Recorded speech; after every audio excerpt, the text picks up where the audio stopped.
it was really fascinating to see how of these hundreds of ESG funds, the best performing funds had zero exposure to companies that didn't perform well on gender or DEI or race ethnicity.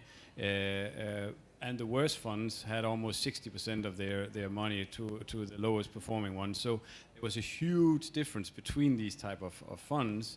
But again, yeah, I'm not sure that all investors are aware of these type of choices, and again, where they can go in and vote almost with their money.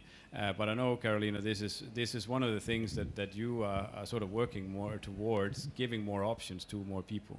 Yeah, and I think to Nikita's point, I think when we are talking about the change of behaviors for the next generation, and by the way, we need to figure out a way of getting the women more into that, because of course, as I was preparing for this panel and I was reading about, and looking at the data, you can see there's a lot of similarities between the spending of women and the spending of the next gen.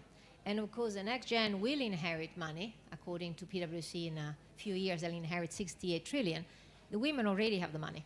So the first question is, how do we bring them into it and how we engage with them?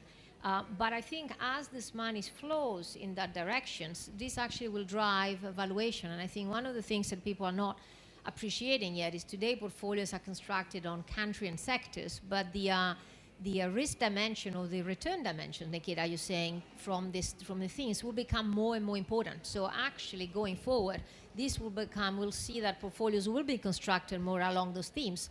It's a journey, right? And so what we're doing on our side is bringing technology and data like yourself, to make it easier for that voice that is coming to, starting to become more expressed, to be channeled. Because as soon as it gets channeled, the more we'll feel that pressure. And so that is exactly why I came out of my world where I didn't have the new technology to go and look for it, connect with the technology, and then try to activate that voice. I think this will be very much a dimension for change that will really help a catalyst for change and for those values, these SDGs that we're talking about it. How can people invest according to these SDGs?